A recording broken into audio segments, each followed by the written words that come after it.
Olá, Pedro. Olá, Mia. Bem-vindos ao podcast Inspiração para uma Vida Mágica, episódio número 435. 435. Os números estão cada vez maiores. Sim. E mais Hoje bonitos. sobre inspiração, conspiração e apagão.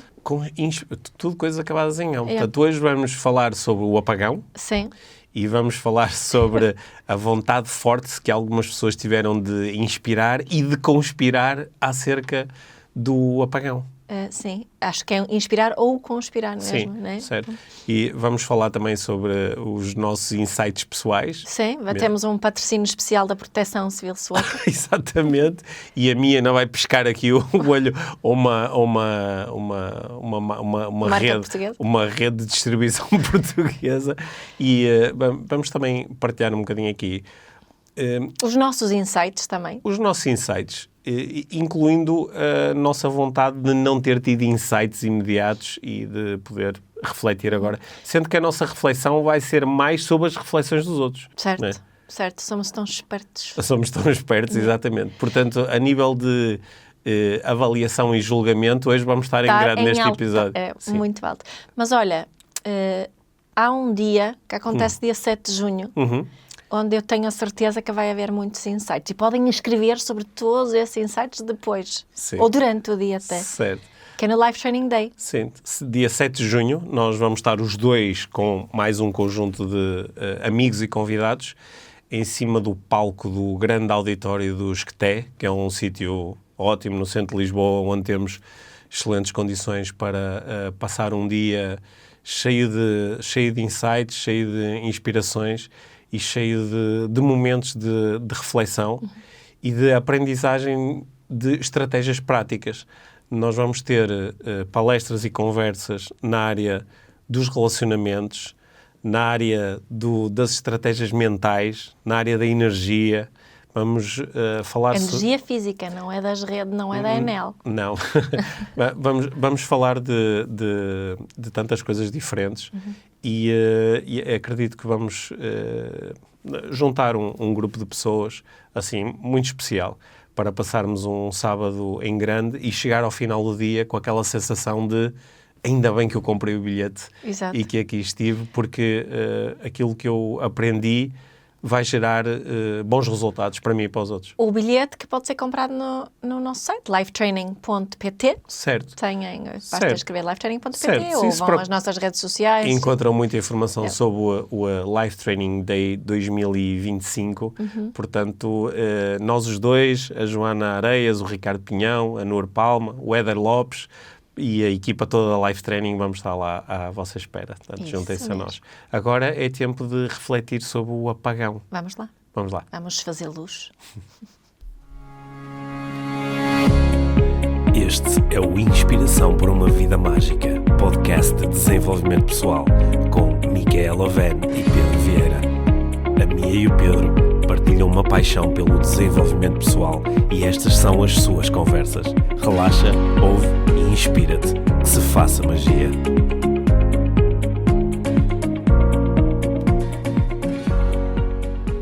Então, o que é que eu queria falar? Era sobre o apagão. Sobre o apagão. Mais umas coisas sobre o apagão. Sim.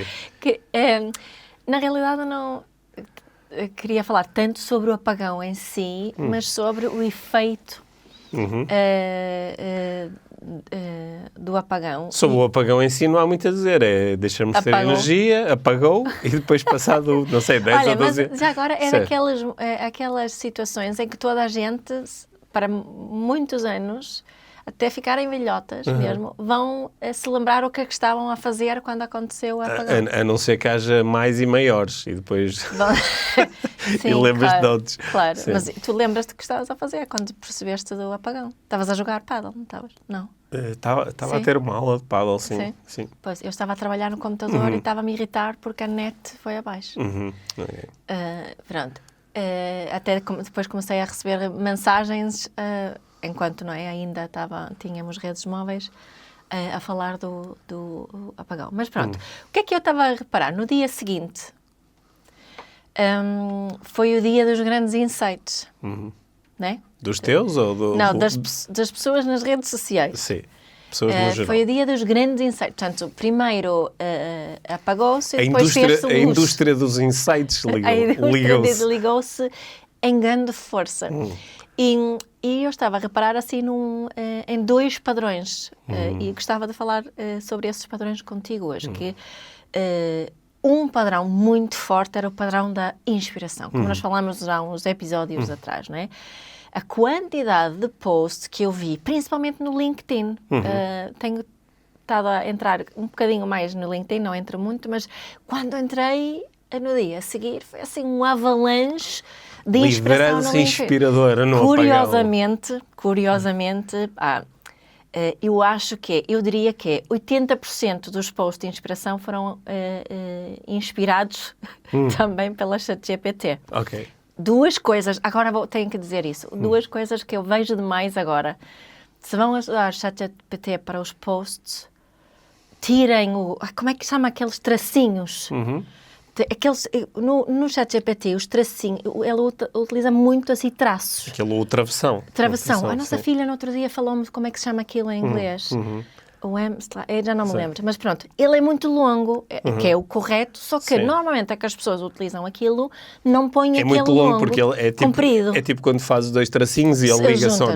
O ChatGPT tem esse longo, tirem esse, adaptem, ponham uma vírgula, muitas vezes pode-se pôr uma vírgula em vez do tracinho. E depois os emojis, a sério, aqueles emojis todo para tudo e mais alguma coisa. Pronto, isso para mim diz ChatGPT. Mas tu achas que algumas pessoas abriram o ChatGPT e disseram, olha, escreve uma cena inspiradora sobre o apagão para eu meter no LinkedIn? Acho que sim. Sim? Sim, Yeah. eu acho que sim. Se calhar deram mais um prompt qualquer. Mais um prompt, sim. Mas Sim. se calhar é a tal vontade que nós estávamos a falar há uns episódios de querer ser inspirador. Yeah. Então tenho que escrever uma coisa que seja inspiradora. Exato. Pronto. Portanto, foi esse grande padrão. Depois houve outro padrão que não vi tanto no LinkedIn, mas vi mais no Instagram, que era o padrão da conspiração. Das pessoas que disseram que estava tudo feito, que era o Putin, que estava tudo planeado, que era teorias desenvolvidas de conspiração mesmo. Sim, algumas eram, assim, claramente conspirativas. Outras eram mais de, reflexões sobre o facto de quando certos serviços essenciais são privatizados, o controlo que o Estado tem é mais limitado. É obviamente mais limitado, não é? Portanto, houve ali acho que algumas pessoas estavam a fazer reflexões que são mais de caráter sociopolítico, algumas até acho que são reflexões interessantes. Sim, mas agora estava a falar dos dois grandes padrões que eu observei. Okay. Que esse não foi o principal que eu observei. Mas quando tu falas aí da conspiração, por exemplo, eu vi um vídeo no dia seguinte do Gustavo Santos a dizer que o apagão tinha sido planeado, não é? E pronto, eu fiquei... Eu deixei-me afetar um bocado por esse vídeo, fiquei um pouco irritado, sabes? Porque achei que isso é uma acusação muito grave. Eu estava a pensar, e eu acho que quando alguém, uma figura pública, faz uma acusação dessa... Porque, com tanta certeza, com tanta certeza, porque uma coisa... Nós somos... nós somos livres de pensar alto e somos livres de especular, não é? Só que eu posso especular dizendo, olha, fiquei a pensar, será que isto não foi planeado por causa de não sei o quê? Será que não estão aqui em jogo certos interesses como isto? Não é? Pronto, e estou a pôr cá fora o meu processo mental e a falar sobre ideias que eu tenho, conjecturas que eu tenho. É diferente dizer isto foi planeado, porque isso é uma afirmação direta que, em princípio, das duas uma. Ou eu tenho dados, factos, não é? Eu sei que isto foi planeado porque, não é? Esta pessoa esteve envolvida e contou-me, tenho uma forma de provar aquilo que eu estou a dizer, ou então estou a ser um idiota, não é? Estou a fazer uma afirmação com base numa coisa totalmente especulativa. E eu acho que o Ministério Público devia investigar estas coisas. Sabes? O Ministério Público devia... Não sei se isto que eu estou a dizer, se calhar estou eu a ser parvo, não é? Sim. O Ministério Público provavelmente tem mais que fazer. Mas havendo afirmações deste género, dizer, olha, então... Mostra-me os factos. Porque se isto não fosse em relação a uma entidade meio abstrata como a REN, se fosse em relação a alguém em particular, essa pessoa podia se sentir no dever de se defender de uma acusação dessas, não é? Porque se foi planeado, alguém planeou, alguém executou. E eu estava a pensar nisso. A logística que seria necessário levar a cabo conseguir planear uma cena destas. Se calhar é só carregar num botão e desligar. As pessoas todas que tu tens que envolver de alguma forma e se calhar não lhes contar o que estás a fazer. E eu não... Sim, mas isso quando tu tens uma... Quando entraste na cena conspirativa, o que tu estás a fazer é utilizar a lógica, não é? Isso é a mesma lógica de quando há, não sei se há, eu no outro dia vi, 35% ou 40% da população americana acredita que o 9/11 foi um inside job, não é? Que foram as pessoas dos serviços secretos e a CIA que organizaram aquilo para fazerem como é que se chama? Um false flag, não é? Que é simularem um ataque que depois sirva de argumento para... Não é? Bem, não é tipo 5 ou 10%, é tipo 1/3 ou mais da população. Yeah. Não é? E tu pensas, se utilizares o mesmo raciocínio, diz, isto foi em 2001, não foi? Portanto, foi há 23, 24 anos. A quantidade de pessoas que tu tinhas que envolver numa conspiração desse género. E em 20 e tal anos não apareceu ninguém a chegar-se à frente e dizer, olha, eu fiz parte, pediram para fazer isto, ou pagaram para eu fazer isto, ou eu fiz parte do cover-up. Parece demasiado arriscado, não é? Sim. É isso que sabe, não me parece... depois há outra coisa que eu acho que...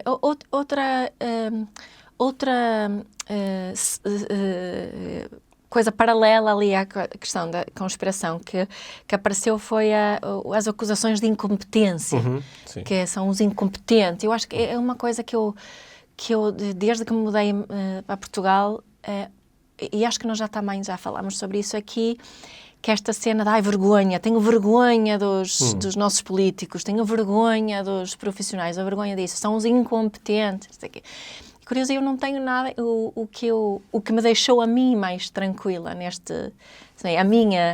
a minha narrativa interior que eu me estava a contar é que eu estava a confiar que havia pessoas muito competentes a trabalharem o máximo possível, a fazerem todo o esforço possível para resolverem aquela situação. É isso que eu acredito que aconteceu. Acho que quando aquilo aconteceu, né, supostamente lá por causa das linhas e da alta tensão e as diferenças de temperatura, só para descobrir aquilo tem que ser pessoas muito competentes. E depois, para resolver aquilo, também haver pessoas muito competentes a resolver e também aquilo. precisas... eu lembro-me que nós gravámos um episódio aqui do podcast a falar sobre o monte da estupidez. Sim. Lembras-te? Faz muito tempo. Sim, sobre o efeito Dunning-Kruger, né? Que é, eu não sei nada sobre um determinado assunto, portanto não opino, fico de fora. Mas quando aprendo um bocadinho sobre o assunto, de repente sinto-me bastante habilitado, não é? E começo rapidamente a fazer observações, a dar dicas, a dizer como é que as coisas se resolvem, não é? Ou seja, estou no cimo do monte da estupidez, que é sei um bocadinho, que me permite, por exemplo... Tenho um conhecimento básico, porque se calhar acabei de ler uma notícia e já percebi como é que funciona isto da rede elétrica. Há 5 minutos não sabia, mas agora já sei. E então começo rapidamente a opinar, a dizer estas pessoas foram incompetentes ou não foram precavidas. O que eu acho interessante é como... isto parece-me ser bastante humano fazer, não é? Porque somos nós a tentar ganhar algum controle sobre a situação, que é, ok, já entendi. Criar um contexto também, não é? E criar previsibilidade, que é, se esta pessoa não fosse incompetente, isto não tinha acontecido. Isso faz-me sentir seguro, porque nós não gostamos de estar em ambientes onde, ninguém podia prever isto, ou mesmo prevendo, há sempre a possibilidade de... Não é? Nós não gostamos destes ambientes, então preferimos... Criar a história à volta. Sim, não é? criar E é mesmo com as teorias de conspiração. Claro, não é? claro. Que cria alguma explicação, cria contexto. Aliás, olha, uma que é típica, não é? É nós olhamos para os acontecimentos da década de 30 e da década de 40 do século passado, não é? Nomeadamente Da Grande Depressão? Não, estava a falar do nazismo e da Segunda Guerra Mundial. E uma forma de nós nos protegermos é dizer, mas isso só aconteceu porque a população alemã foi estúpida, foi ignorante, foi ingênua e foi atrás de um louco, não é? E, portanto, isso aqui não aconteceria porque nós somos mais informados, somos mais ativistas, etc, não é? Depois agora vemos o que está a acontecer nos Estados Unidos e ficamos um bocado... Vemos assim alguns sinais. E vemos alguns sinais de que há coisas... Não é bem montar uma teoria de conspiração, a ver esses padrões e esses sinais. Não é? Sim. Mas eu acho que é muito humano nós tentarmos defender e dizer, comigo isto não aconteceria, não é? Só que às vezes estamos a ser muito injustos aí, porque estamos a partir do princípio que se fosse eu que estava à frente da Rede Elétrica Nacional, eu tinha ali muito mais mecanismos de proteção e de backup e não sei o quê.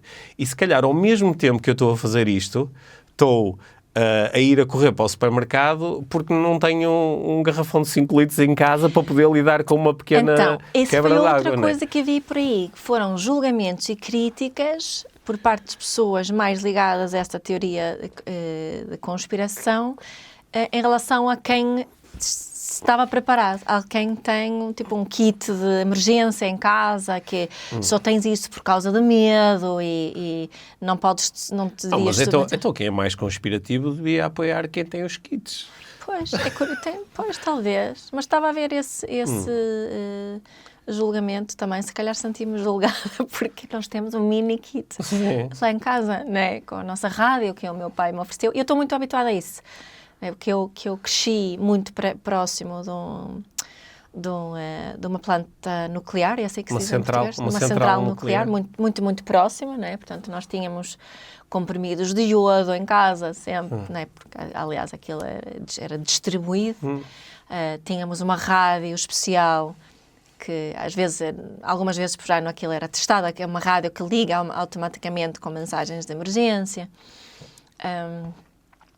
E por aí fora, portanto, essa central nuclear entretanto, já fechou ali perto da casa dos meus pais, mas na Suécia há outros. E essa tradição de estar preparado lá é muito forte. Aqui não é tão sim, forte. Mas acho que também a Suécia, por causa da proximidade do... Sim, isso vem também desde a Guerra Fria, não é? Certo. Tem estado muito, muito presente. Mas, curiosamente, ao mesmo tempo, tem-se essa preparação, mas tem-se mais confiança nas autoridades do que aqui. Aqui não estás preparado, nem tens confiança nas autoridades. Eu acho que aqui... Tu falaste aí que observaste 2 grandes padrões, não é? Um foi o padrão inspirador. Sim. E o outro foi o padrão... Conspirador. Yeah. E sabes o que me irritou também em relação ao padrão inspirador? O que é que foi? Nós tivemos... Em média 10 horas sem eletricidade, talvez umas 6 horas sem redes de telemóveis. Sim. E estava a pensar nas pessoas em Gaza neste momento. Nem em Gaza e noutros sítios do mundo, não é? Olha, eu, por exemplo, estava logo 1 ou 2 dias depois do apagão, eu estava a dar uma aula online de uma pós-graduação e um dos alunos que participa nessa pós-graduação, ele está em Angola. E ele estava a dizer, quer dizer, estando aqui em Angola, e eu ouvi as notícias, houve um apagão, não sei, ele disse, mas aqui, isso seria, não é? Qualquer... Eu também, quando vou à Índia, na zona onde que vou, todos os dias apagam a eletricidade durante algum tempo. Em qualquer lado há um gerador, ou não sei o quê, porque as pessoas estão habituadas a lidar com isso. Agora, normalmente, hoje em dia, continua a haver redes de telemóvel. Que faz uma grande diferença. Não é? Sim. Faz. Mas eu acho que depois senti que há muitas das coisas inspiradoras que ali foram, sentias um bocadinho insultuosas. Não achas que vieram um bocadinho de um sítio De um de privilégio e sem totalmente reconhecer privilégio? Sim. Quer dizer, coitadinhos de nós que ficamos 10 horas sem Sim, energia. olha, quero não. Claro que não foi só o ficar sem energia, foi o ficar sem energia sem saber exatamente o que estava a acontecer. Claro. E sem saberes quando é que, não é? Porque imagina que havia um anúncio e dizia, olha, pessoal, vamos fazer uma manutenção na rede e no dia X, durante 10 horas, não há energia. Ok, acho que as pessoas iam protestar um bocadinho. Sim, também foi o medo implícito Claro. aqui, de o que é que realmente aconteceu, Certo. até sabermos, será que foi Putin, será que foi não sei o que é, não é? Sim. Mas acho que eu concordo contigo que há aqui um privilégio implícito, não é? Que é nós não sermos capazes, não é? É como aquelas pessoas que, sei lá, por alguma razão perderam uma refeição. Saí de uma reunião, tive que entrar na outra, não tive tempo de almoçar. Ok, tudo bem.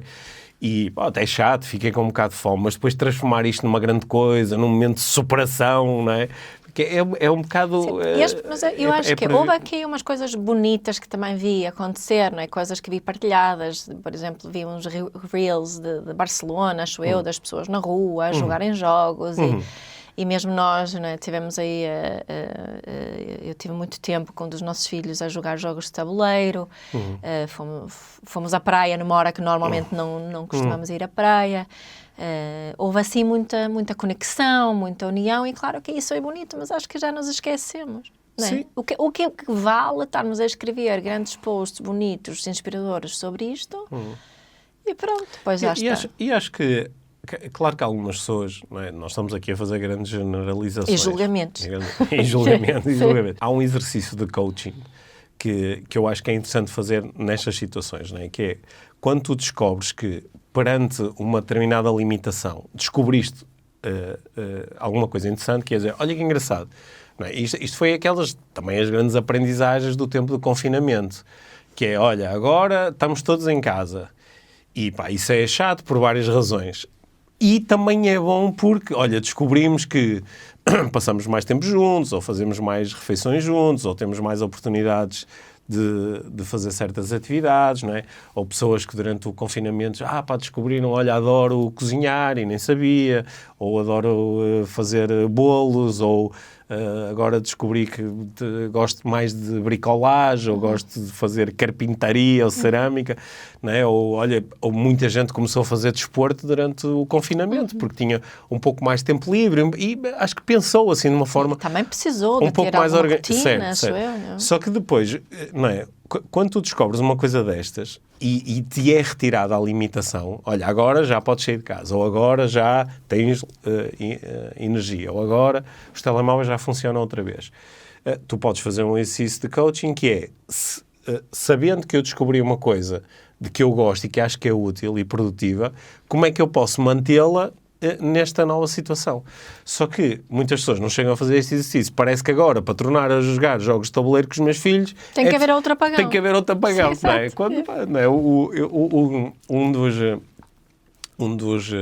Um dos nossos miúdos eu ia com ele no carro, depois no dia a seguir, e ele estava a dizer que achou um bocado irritante a cena, isto foi as palavras mais ou menos dele, não?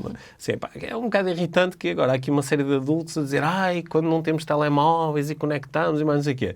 As pessoas estão com o telemóvel porque querem, não é? Quer dizer, tu podes chegar a casa e deixar o telemóvel num sítio qualquer, ou desligá-lo, ou há pessoas que até têm tipo um cofrezinho ou uma cena, mete o telemóvel lá dentro, tu podes fazer isso, não é? Não precisas que te retirem a possibilidade para descobrires que isso é bom para ti, não é? Só que isso às vezes também é o assumir ou não da tua responsabilidade pessoal. Certo. Não é? Quer dizer, os telemóveis dão cabo da nossa família. Sim, mas eu sou um utilizador do telemóvel e sou o primeiro a agarrar nele e agora ficar aqui olhar para o telefone. E eu, mesmo que nós possamos discutir aqui as questões da habituação, da forma como os loops de dopamina às vezes nos deixam presos, não é? E como as aplicações são desenhadas para nos manter... Nós sabemos essas coisas todas. E ainda temos um mínimo de agência para dizer, olha, vou parar, não vou fazer isso agora, vou experimentar fazer diferente, não é? Mas será que isso pode ser uma solução para o futuro, esse vício de todos, dos telemóveis e das coisas? Não, a solução é o apagão. É o apagão, não, pelo menos das redes móveis e do Wi-Fi. Eu acho que, para mim, a grande mudança foi essa, não é? De não haver esta conectividade. Sim, mas repara que há uma coisa que eu acho que tem uma estrutura parecida, não é? Nós quando estamos na Suécia, se eu ao domingo, ao fim da tarde, quiser ir às compras, não vou porque as lojas estão fechadas, não é? E os shoppings abrem ao fim de semana, mas com um horário... Fecham às 6 da tarde? Com um horário bastante reduzido. E mesmo assim ele já aumentou, não é? Por exemplo, antes ao domingo não estava aberto, ou ao domingo à tarde não estava... Se quiseres álcool ao domingo e não tens em casa, também não tens. Sim, tem que até sexta-feira às 6 da tarde. Hoje em dia acho que estão abertos sábado de manhã. Sábado de manhã, pronto. É. Mas eu vejo aqui algumas pessoas a dizer, eu acho que os shoppings não deviam estar abertos, por exemplo, ao domingo, não é? Porque isso é disruptivo aqui para certas rotinas familiares que aconteceriam se não tivesse a opção do shopping, obriga a que milhares de pessoas trabalhem ao domingo, não é? Para poderem estar lá a atender clientes, com tudo o que isso implica para as suas próprias famílias. Okay. Eu posso dizer isto tudo e a seguir pego no carro e vou ao shopping, porque até dá jeito, não é? Portanto, aqui, não é? Eu acho que tal como isto, há uma série de coisas que o ideal era nós, se não tivéssemos rede, não sei o quê, sim, mas eu posso ir e desligar o Wi-Fi em minha casa ou simplesmente arrumar o telefone, não é? Eu acho que às vezes também esperarmos que externamente surja uma limitação ou uma regra que nos salve, quando nós próprios nos podíamos salvar. Exato, e aí é que, porque isso também tem a ver com a forma como nós educamos, não é? Desta dependência do externo dizer o que está certo e errado para nós, não é? Aliás, isso às vezes os conspiracionistas também falam disso. Sim. Não é? Mas mesmo esta de muito cedo assumirmos responsabilidade dos nossos filhos, que é dos nossos filhos. Portanto, eles e não aprendem a gerir bem essa responsabilidade. Assumimos responsabilidade, não é? Deixam de amamentar e já fazemos a introdução alimentar e nós é que assumimos a responsabilidade por tudo. Da roupa, da higiene, da escola. Há uma força externa constantemente a gerir essa parte e a assumir a responsabilidade por ela. E depois não há esse hábito de todo. E eu acho que também faz com que pensemos de uma forma muito menos crítica em relação ao que estamos a fazer ou não fazer. Certo. O que faz com que depois, na idade adulta, para algumas pessoas seja extremamente difícil ou até inacessível de todo este ato de assumir responsabilidade pelas minhas escolhas. E começa aí nesta... Eu costumo dar o exemplo de quando começa tanto com a roupa e com a refeição, que nós desligamos, porque nós temos um mecanismo humano incrível, que é, eu sei quando tenho fome e quando estou saciada, eu sei quando tenho frio e quando tenho calor, mas tantas vezes que ouço pais a dizerem aos filhos que têm que se vestir porque está frio, não é... E têm que comer porque está na hora. E têm que comer porque está na hora. E isto torna-se uma imposição tão forte que muitas crianças só submetem-se, né? Mas este mecanismo é preciso estimular. Né? Há estudos de obesidade que mostram que uma das razões por que há tanta obesidade é por causa da insistência na infância de que tens que comer tudo. E não liga-te com o teu corpo e ouve o que o teu corpo diz agora neste momento. Eu preciso comer mais ou não? Depois isso vai se estendendo, não é? Esse mecanismo continua depois quando sou eu que assumo responsabilidade por preparar as coisas dos meus filhos para eles levarem para a escola. Claro. Assumo a responsabilidade... Da roupa de treino, dos horários de treino, de tudo. Sim, assumo a responsabilidade a seguir pelos trabalhos de casa, não é? De perguntar e ajudar e fazer, e dos testes, não é? Portanto, isso lentamente vai criando aqui uma... Depois pesquiso todos os cursos que há na faculdade para te apresentar e olha, ela te candidatar e depois trato da candidatura, depois vou de mão dada para o primeiro dia e depois ligo à empresa para a qual te candidataste para saber como é que está o processo. Acho que nem é preciso chegar a esse extremo para alguns destes para este mecanismo estar minimamente presente, não é? E claro que isto depois pode ir completamente no outro lado. Nós, agora acho que levamos a conversa assim muito numa direção, não é? Porque também, eu também gosto da ideia de fazer parte de uma sociedade onde há uma entidade que me ultrapassa, não é? Que neste caso é o Estado, não é? E que está a zelar também por algumas coisas que eu não consigo fazer sozinho, não é? Claro. E quando nós lidamos com uma coisa assim, uma coisa que é macro, como, olha, a energia foi abaixo, não foi em minha casa, foi no país inteiro, não é? Que eu posso fazer a minha parte para lidar com isto, mas sempre eu sozinho não consigo resolver o problema, não é? Portanto, também nós queremos sentir segurança que temos pessoas e entidades que estão a zelar pelo bem comum. E eu acho que algumas pessoas, quando começaram a falar de incompetência, ou não sei o quê, no fundo elas estão a duvidar disso. O que a mim me pareceu um pouco exagerado estou a duvidar disso com base em quê? Porque claro que apareceram logo alguns especialistas, pessoas que realmente têm muita experiência e conhecimento, e alguns até criticaram algumas opções que foram feitas ao longo dos últimos anos. Pronto, e essas são as pessoas que convém ouvir para começarmos a formular uma opinião. Mas quem tem realmente competência da área. Quem tem realmente competência, não é? Mas pá, vou eu, o Pedro, economista, coach, não é? Que passa a maior parte do tempo a pensar sobre processos mentais e como ajudar clientes de coaching, agora de repente vou dizer, não, isto foi competência, tem que se organizar, é desta e daquela forma, não é? Porque eu acho que isto bateu um pouco numa discussão que eu acho que está a acontecer a nível global neste momento, que é a importância e o papel do especialista. Não é? Que ele tem vindo, nós estamos a ver, por exemplo, um movimento que está a ver nos Estados Unidos, que é o ataque ao especialista, que é equiparar o especialista a um elitista, ou um intelectual que tem um saber teórico, mas isso não interessa para nada, não é? O ataque às universidades, o ataque, por exemplo, às elites políticas, às pessoas, às mulheres e aos homens, que toda a sua vida pensaram e aprenderam e ganharam experiência na política. Quer dizer, eu não preciso nada disso, eu posso pôr um businessman à frente do governo e isto corre bem. E eu acho que isto é mesmo muito relevante. Não é? Porque é uma discussão mesmo interessante. É, porque depois nós nas nossas práticas, não é? Tu tens um problema no coração, queres ir mas esse tipo é especialista, porquê? Não é? Não queres ir a um tipo qualquer que andou a ver vídeos no YouTube. Mas depois, de repente, quando se trata de certos assuntos, parece que, não é? Eu fiz a minha própria investigação. Eu li um texto, ou vi um vídeo, ou vi não sei o quê, e já tenho... Li o título de um artigo. E tenho esta opinião. E como nós acho que quem se quer colocar na posição de figura pública, não é? Quem ativa... por exemplo, eu ativamente, nas minhas redes sociais, procuro chegar a mais pessoas, não é? Procuro, às vezes, escrever coisas que são partilhadas, não é? Comunico, às vezes, de uma forma estratégica, com a intenção de aumentar a minha audiência. Ora, isto tem uma responsabilidade associada, não é? Claro. Isto não é igual a eu estar em casa com a minha família ou estar ali no café com os amigos e mandar umas bocas e dizer isto foi tudo incompetência, não sei. Não,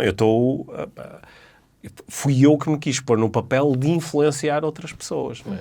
E com um grande poder vem uma grande responsabilidade. E eu acho que tu viste essa vontade de inspirar ou essa vontade de conspirar, não é? Tanto uma como outra, elas vêm de um sítio de reflexão, conhecimento, experiência, deliberação, ponderação, ou vêm num sítio de, olha, aí vai disto, boa, ChatGPT e siga, não é? Porque foi quando acabou de acontecer e eu já estou a ter insights, não é? Quando eu tenho um cliente de coaching que acabou de lidar com uma situação ou ainda está a lidar com ela e já está a ter insights, às vezes o meu papel enquanto coach é convidar a que a prestar atenção às sensações, às ideias, aos significados que está a ter neste momento, mas também aguardar algum tempo e ver o que é que acontece quando... com um bocadinho mais de afastamento, reflete sobre a situação. Tu tiveste algum insight com o apagão? já agora? Eu tive um insight relacionado com um episódio que nós gravamos recentemente sobre otimismo e pessimismo, não é? Porque estes programas lembras, não é? Positividade e negatividade em relação ao que está a acontecer e depois otimismo e pessimismo em relação ao que vem a seguir. Estes programas, eles ficam muito expostos quando nós lidamos com alguma coisa que é disruptiva, não é? Então foi muito fixe de ver as pessoas muito ligadas, que são mais negativas, a repararem logo, não, porque agora isto não funciona e agora não posso fazer isto e agora não posso fazer mais não sei o que mais, não é? As pessoas mais positivas a dizer, mas podemos passar tempo juntos, mas olha que estamos a fazer isto, olha, podemos fazer aquilo, olha, ainda bem que pelo menos está a bom tempo, não é? E depois também o otimismo e o pessimismo, não é? Porque um dos nossos filhos está a dizer assim, relaxa que isto, até às 10 da noite isto está resolvido. Com base em quê? Em nada. É puro otimismo, não é? Mas depois também outras pessoas dizem, não, isto de certeza que vai demorar muito tempo e depois vamos ficar sem água. E depois tínhamos e o meu amigo disse que era um dos nossos filhos tinha um amigo conspiracionista. Exato, um dos nossos amigos tinha um amigo de 14 anos que afirmou perentoriamente que isto eram os russos e não sei o quê. Ele que eu até lhe perguntei, e qual é a informação dele? Ele tem o contacto direto aí com alguém no Kremlin. Como é que isso aconteceu? Sabes qual foi o meu insight? Vale mesmo ter um kit de emergência. Esse foi o meu... Eu estava muito contente a utilizar a nossa rádio da emergência. Olha, e o meu pai também ficou contente, porque eu ainda havia rede de telemóvel quando fomos buscar a rádio e eu tirei uma fotografia e mandei, olha, estamos a usar a rádio, que foi ele que nos ofereceu, da Proteção Civil Sueca. E antes de alguém perguntar, pesquisem na Vorta em rádio de emergência, eles têm muito parecidos. Sim. São vermelhos em vez de azuis. Isso era um piscar de olho à Vorten para patrocinar o nosso podcast? Se quiser. Eles patrocinavam o do Ricardo Araújo Pereira, podiam patrocinar o nosso também, não era? Pois, talvez. Sim, vamos tagalos a ver o que é que Vorten. Sei que de certeza que alguém nos está a ouvir e trabalha na Vorten e vai mandar... Eu até taguei, partilhei o link para a rádio. Sim, eu acho que a Vorten esgotou os rádios por causa do teu link. Não, esse foi o meu único insight. Eu tive mais um insight, que é... as pessoas que estão mais experimentadas a utilizar certas ferramentas de desenvolvimento pessoal, ou seja, conseguem pensar de uma forma um bocado mais organizada, também conseguem lidar com este tipo de disrupções com mais possibilidades associadas, não é? Porque são calma, o que é que está realmente a acontecer, não é? O que é que eu realmente sei e como é que eu sei isso? E o que é que eu quero? Sou rápido a dizer, qual é que é o meu objetivo, não é? O meu objetivo é garantir o bem-estar da minha família. Ok. O que é necessário para isso? Ok, olha, preciso de alimento, preciso disto. Ok, como é que eu posso fazer isto da forma mais fácil e sem prejudicar ninguém, não é? E até muitas vezes descobres que estas coisas até são relativamente fáceis de fazer e que há soluções nas quais ainda não tinhas pensado e que até são mais ou menos acessíveis. Quem não tem estas ferramentas, mais rapidamente fica meio tolinho, não é? Ou entra em pânico, ou começa a alinhar em teorias da conspiração, ou fica obcecado por agora tenho que estar aqui a consumir informação para saber tudo o que está a acontecer. Não é? E costuma-se, assim, um clichê do desenvolvimento pessoal é dizer que ninguém aprende a nadar quando o mar está revolto, não é? Com ondas de 3 metros, não é naquela situação que tu vais aprender a nadar. E o aprender a nadar, neste caso, é o aprender a pensar, a refletir, a observar. E isso é aquilo que se procura fazer no desenvolvimento pessoal. Portanto, eu fiquei... Isto é um insight um bocado autocentrado, mas eu fiquei satisfeito por a perceber, através de conversas, há que as pessoas que estudam connosco coaching, neuroestratégia, que acho que conseguiram lidar com isto assim com um bocadinho mais de calma, tal como muitas outras pessoas. Acho que a maior parte das pessoas lidou bastante bem com a situação. Se isto tivesse durado uma semana, íamos ver outros padrões a emergir. Aí é que valia a pena refletir mais e escrever mais sobre insights. Mas aí é que ia valer mais a pena nós conectarmos também com esta dimensão prática, não é? De conseguirmos organizar as nossas ações e as nossas escolhas de uma forma que seja útil, seja produtiva e também beneficie o todo, pensando também nas outras pessoas, não é? E lembrando que nestas situações nós também acabamos por mostrar um bocado quem é que nós somos para além daquela coisa bonita que mostramos nas redes sociais, não é? Porque há pessoas que mostram coisas bonitas nas redes sociais, mas depois foram a correr, a arrancar o último pão da mão da velhinha na fila de supermercado. Não é? Ou seja, aí é que a pessoa também mostra, numa situação de stress, o que é que realmente emerge dentro dela. E acho que quem tem mais capacidade de refletir de forma ponderada acaba depois por ter ações que estão mais alinhadas com aquilo que gostaria de ser. Uhum. E foi um grande insight. Olha, vou escrever isto também para ser inspirador. Insights do apagão. Sei não, o meu foi mesmo. Fiquei muito contente com o rádio. Com o kit. Até gostavas que houvesse mais apagões. E vou organizar o kit ainda melhor. Sim, sabes que podes utilizar o rádio mesmo sem ter apagão, certo? Sim, sei. E também me estavam a dizer que há umas aplicações que dá para pôr no telemóvel que funcionam como rádio. Também, mesmo sem rede. Olha, só que precisas de bateria. E a nossa rádio tem uma power bank e carregar solar. Estás mesmo encantada com isso, minha. E tem uma flashlight, como é que diz? Uma lanterna. Isso. Ficaste satisfeita com a nossa conversa? Serviu para desabafares um bocadinho sobre... Desculpem os meus julgamentos todos, mas eu fiquei mesmo farta da inspiração e da conspiração, mais uma vez. Ok. Então, quando vier o próximo apagão ou coisa do género... O meu kit vai estar muito aqui o pedido da minha é sustenham o vosso inspirador e o vosso conspirador, pelo menos durante uns dias. Por favor. E depois podem deixá-los à solta. Não partilhem coisas tão óbvias. Sim, e façam atempadamente download dos episódios do podcast Inspiração para uma Vida Mágica para depois poderem ouvir mesmo sem rede. Exato. Excelente ideia. Por acaso pensei nisso também. E mesmo no Netflix, assim, ter sempre umas coisas descarregadas, dá jeito. Ok, boa. Este episódio foi patrocinado pela Vorten e pela Netflix e pelos rádiozinhos suecos da Proteção Civil da Proteção Civil, sim. Isso. Boa, minha. Muito obrigada à Proteção Civil sueca. Sim, gostei muito da nossa conversa. Obrigado. Obrigada. Obrigado por teres ouvido este episódio de Inspiração para uma Vida Mágica. Deixa a tua avaliação do podcast e partilha com quem achares que pode beneficiar de ouvir estas conversas. Para saberes mais sobre o nosso trabalho, visita os nossos websites. Encontras toda a informação na ficha técnica do podcast, assim como os nossos contactos. Inspira-te.